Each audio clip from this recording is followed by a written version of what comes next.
Welcome back, ladies and gentlemen. You're watching India Tonight with me, Sumita Karir. And after securing a landslide win in a bitterly fought election, United States President-elect Donald Trump has promised sweeping action in a second administration. And that's kept most of the world on the edge. In his victory speech, in fact, Trump promised to tackle a range of domestic issues, a blend of conservative and populist policies, including cracking down on illegal immigration, tackling inflation, ending the wars, and making America great again. And throughout his campaign, he signaled at his quote-unquote America First foreign policy that indicates a turn towards greater isolationism and less international collaboration. So the big question is, how will these planks now be implemented on policy levels? In fact, what does the Trump 2.0 mean for the world and most importantly for India? Is it going to be a mixed bag or is there a clear-cut answer? And to discuss those and many more points of interest, we're now joined by Manoj Joshi, who's a distinguished fellow at ORF. Ambassador Leela Ponappa, former Deputy NSA, is also joining us. Thank you very much, Ambassador Leela and Mr. Joshi, for joining us. Let me come to you first, Mr. Joshi. So Trump has spoken about a whole host of issues: inflation, mass deportations, healthcare, ending wars, overturning Roe v. Wade, and so many other things. But the question is, what will be his immediate priorities in the near term? Well, I think there are two issues. One which have predominated, which is economy and immigration. And I think these two will be his priorities. But the point is, the United States is a global power. So it cannot simply ignore the fact that there are two global conflicts going on right now, one in Ukraine and one in the Middle East. So I think he will be drawn in to deal with it. There is a report which says that he has asked Prime Minister Netanyahu to end the conflict in Gaza by the time he takes office. I mean, this was something which was reported in Newsweek. So I think he is conscious of the fact that, like it or not, the United States has global responsibilities. He may shun them, he may want to shun them. But from the domestic point of view, definitely immigration will be a big target. This issue of deportation, I think he's going to take seriously. The economy is more complex because it is not something completely in the hands of even the President of the United States at any given time. So that will take some time. And as far as inflation and these issues are concerned, inflation is already down in the United States. So that's no longer a pressing issue. So I think global issues will be something which will pull him in, though he may want to focus on domestic issues. Right.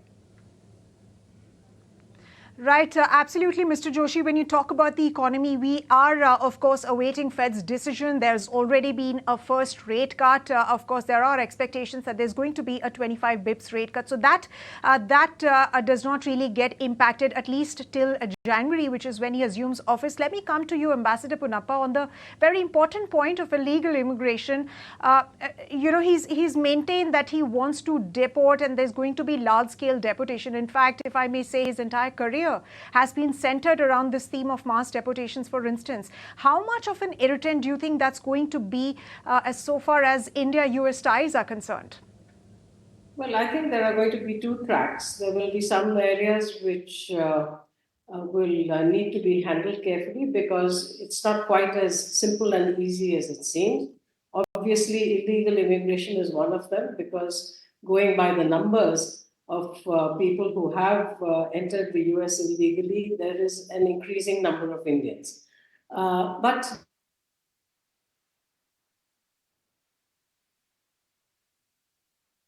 the country has to accept that they are in fact their nationals, which means they have to go through a verification process. So it sounds dramatic, but it will take time to happen. The second aspect that could create problems is with regard to trade. Here again, two-pronged, because on the one hand, trade has been growing, but on the other hand, Trump has not just now during the campaign, even when he was in office during his first term, spoken unhappily about India's high tariffs. I mean, the focal point became the Harley-Davidson duty structure.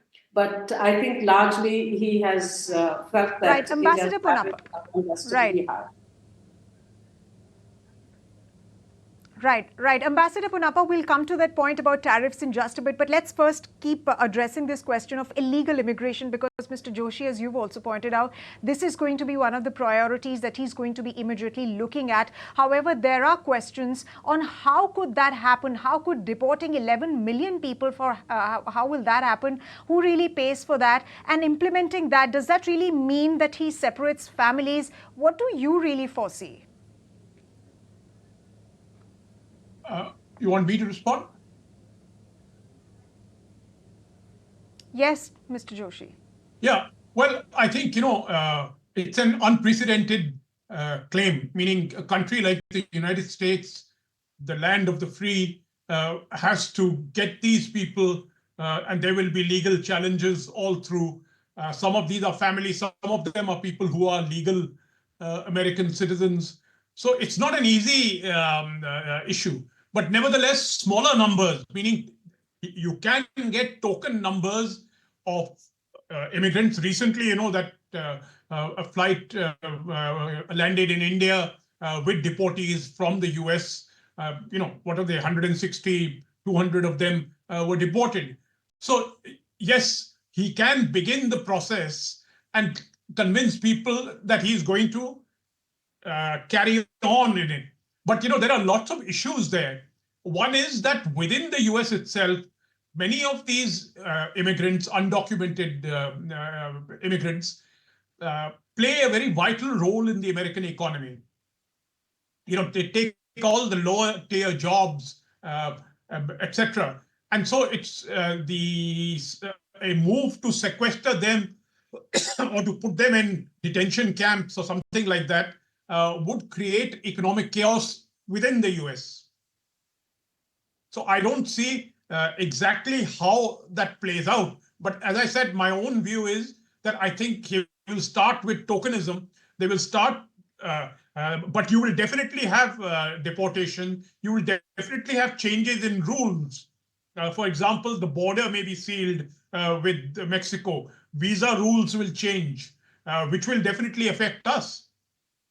Our H1 visas, our IT community will be affected.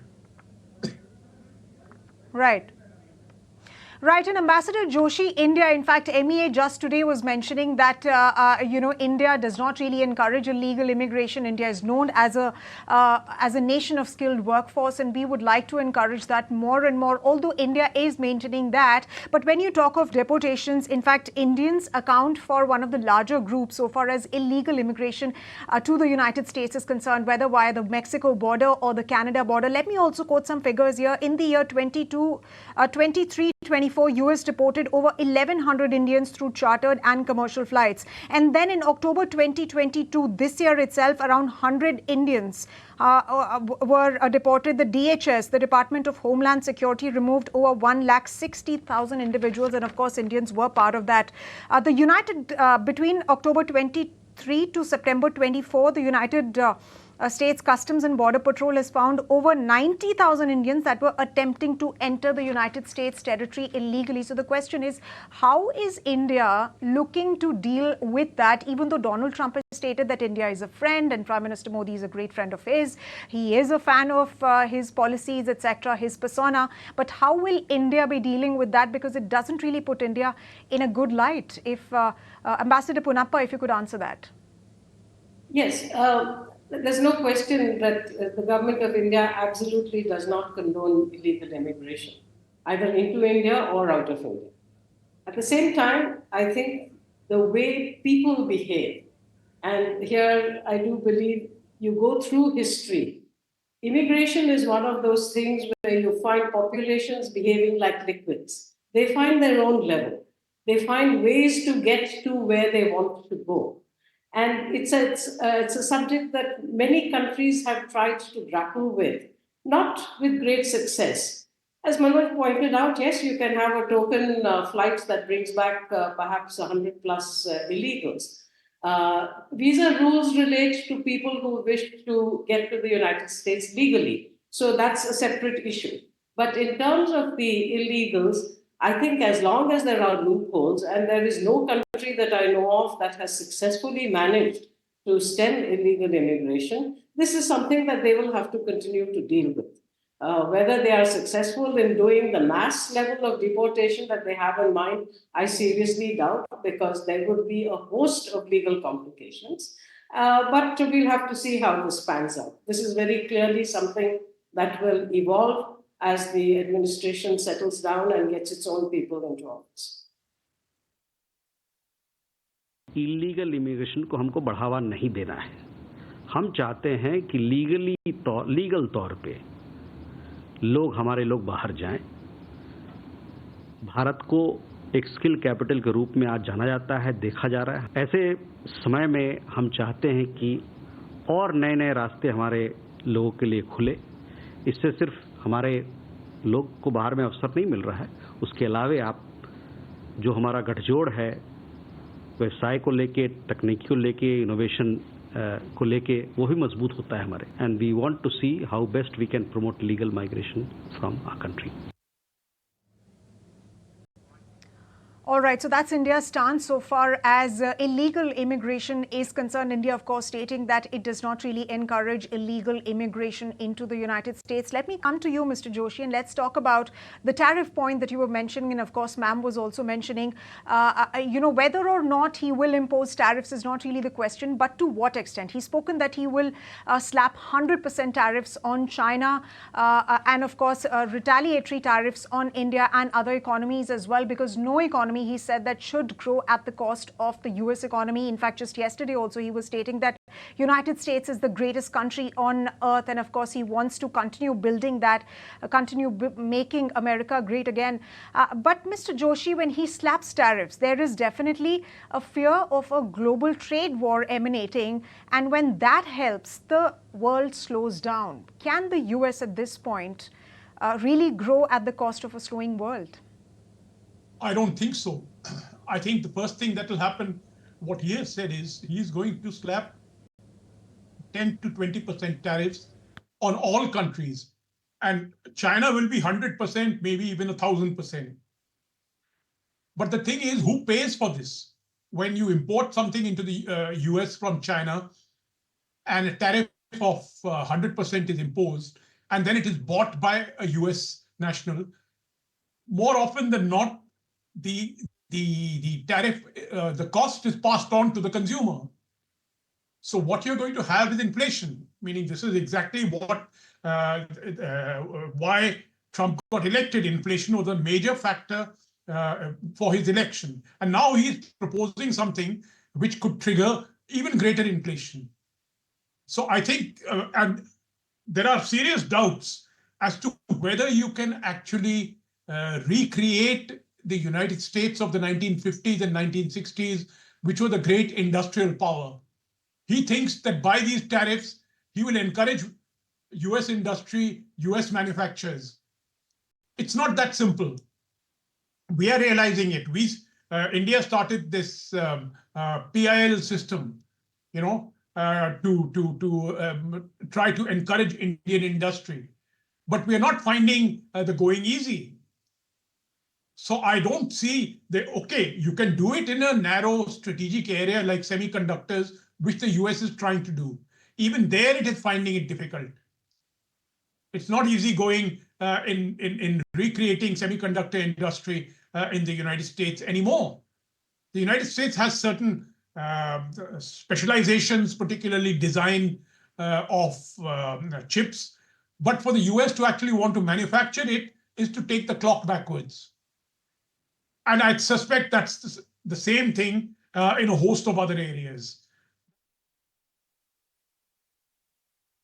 There was already a reordering of supply chains, which was taking place.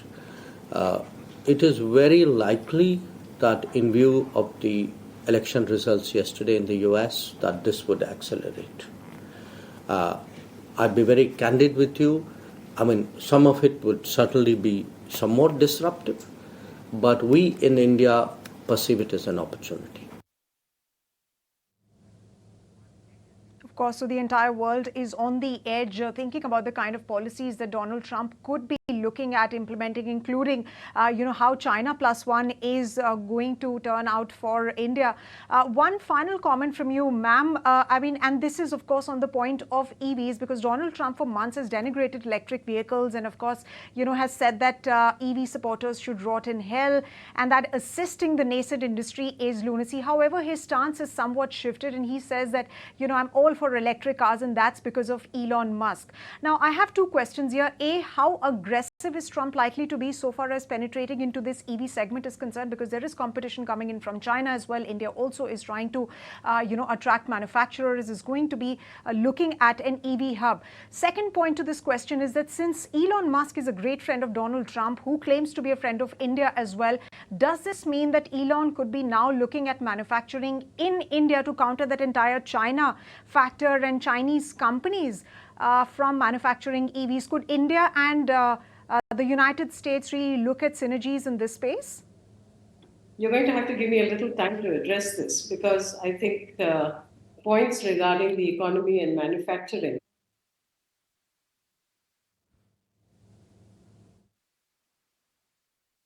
Make America Great Again, Make America an Industrial Power, and so on.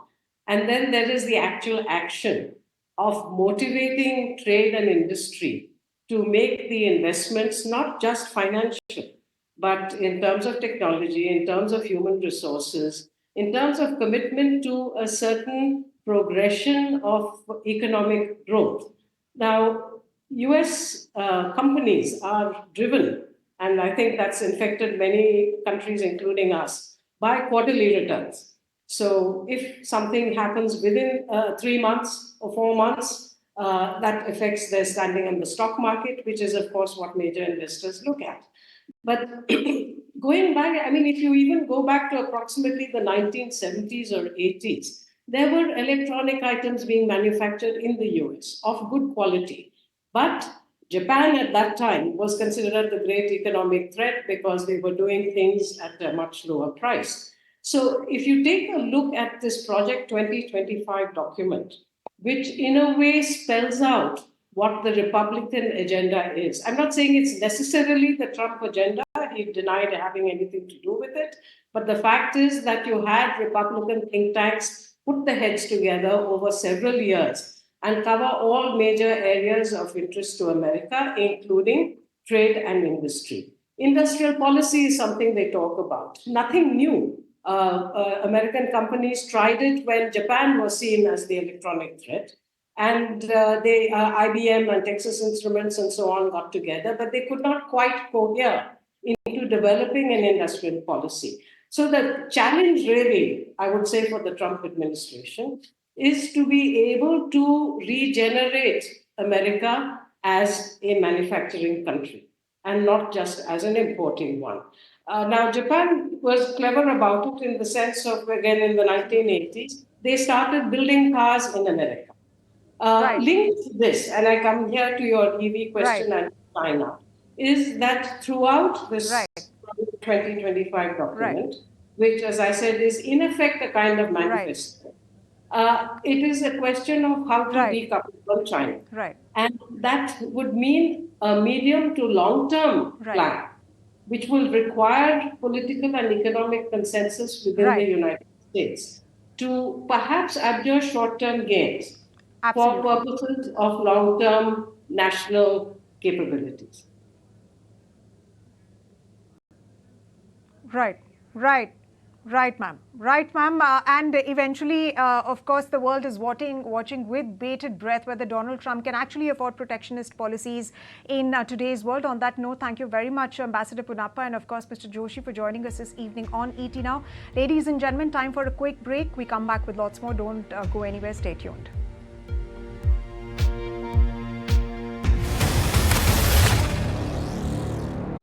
If you like this video, then like, share and subscribe to ET Now.